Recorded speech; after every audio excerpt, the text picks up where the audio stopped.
Hola, hoy día vamos a continuar con la Operación Bagration. En el capítulo anterior habíamos visto los antecedentes de la misma, habíamos explicado por qué fue tan importante y habíamos explicado que esta operación consistió básicamente en 3 ofensivas paralelas y conectadas. Primero, los soviéticos lanzaron una ofensiva frontal contra el grupo de ejército centro-alemán, luego atacaron al grupo de ejércitos alemán en Ucrania Norte y finalmente lanzaron una ofensiva contra Rumania.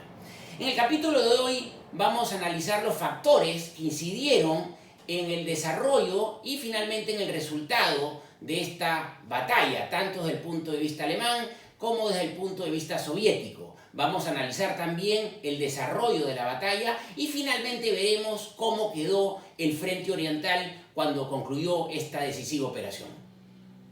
Ahora, ¿por qué el ejército centro-alemán tenía tanto exceso de confianza? En parte porque a inicios del 44 habían repelido en forma exitosa 2 ofensivas soviéticas. La primera, para cortar la comunicación entre el grupo de ejércitos centro y el grupo de ejércitos norte, y la segunda, que trató de cortar la comunicación entre el grupo de ejércitos centro y el grupo de ejércitos sur, y esto les hizo creer equivocadamente de que por sí solos podrían seguir repeliendo a los soviéticos. Los soviéticos organizaron el plan de la forma más secreta posible. Ellos sabían que los alemanes trataban de anticipar las maniobras soviéticas mediante la utilización de sus aviones de reconocimiento y tratando de interceptar las señales radiales de las unidades soviéticas. Las unidades radiales, por lo tanto, fueron reducidas al mínimo y los aviones de reconocimiento alemanes eran perseguidos con saña y además las movilizaciones de tropas soviéticas se realizaron principalmente de noche.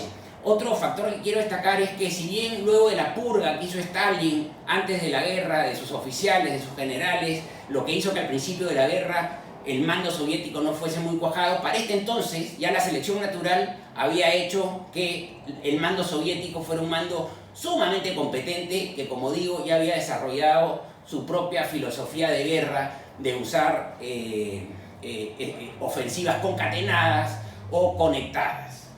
Para engañar también de esa forma al enemigo y obligarlo a reaccionar en distintos sectores, algo que para los alemanes era prácticamente imposible por la escasez de efectivos y de reservas. Otro tema a resaltar es que los soviéticos habían mejorado mucho en su estrategia, ya no tenían el viejo estilo de la carga frontal de infantería, ahora había una mucho mejor coordinación entre artillería, tanques, infantería y aviación. Imitaban ahora las estrategias de la Blitzkrieg original alemana, es decir, que cercaban unidades alemanas, pero las tropas móviles seguían avanzando y dejaban que las tropas de retaguardia fueran destruyendo a las bolsas que iban formando.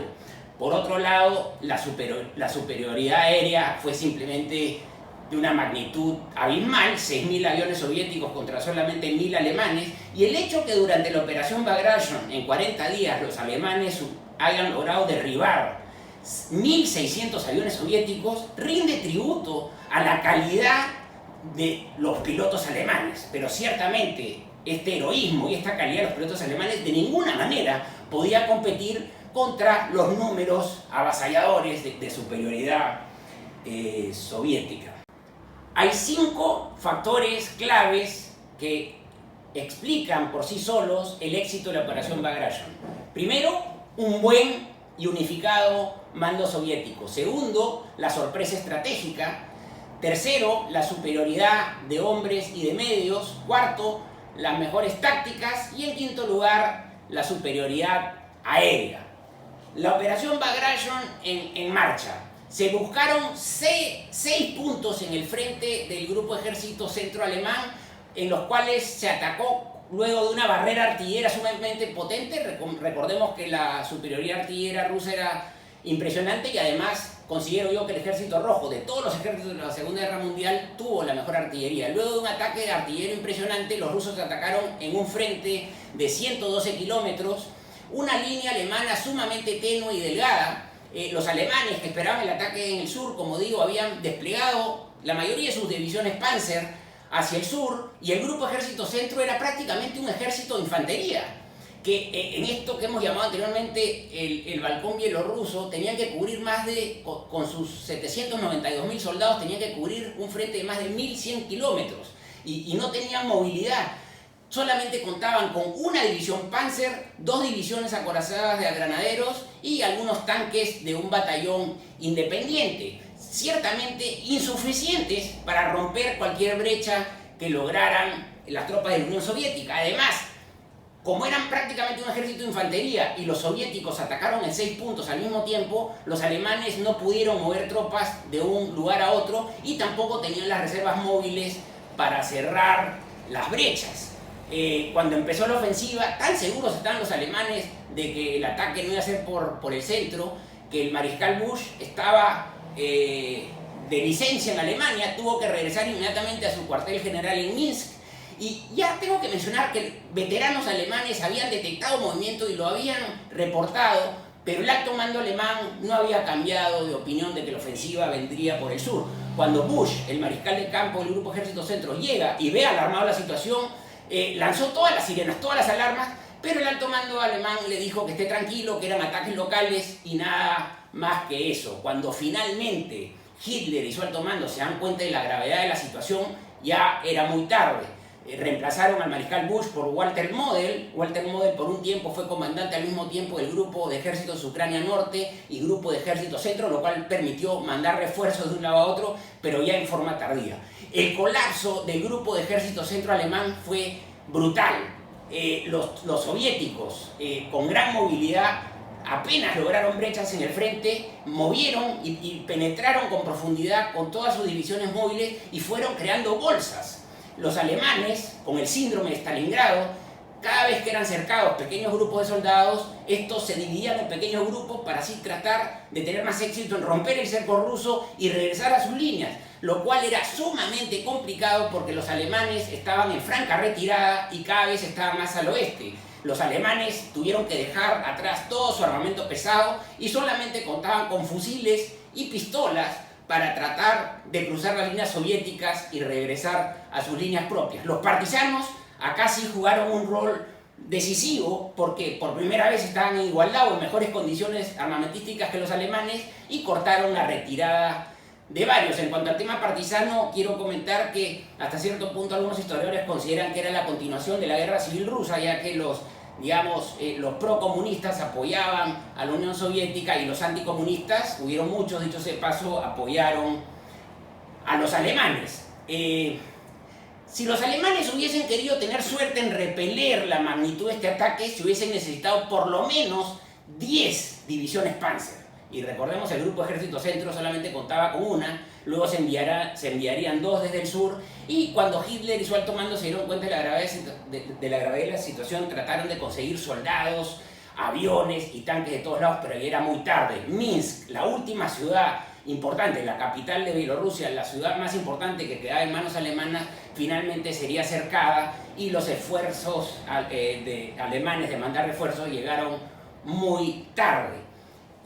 Esta ofensiva es decisiva porque destruyó no un ejército, sino a un grupo entero de ejércitos, a un tercio del frente oriental alemán.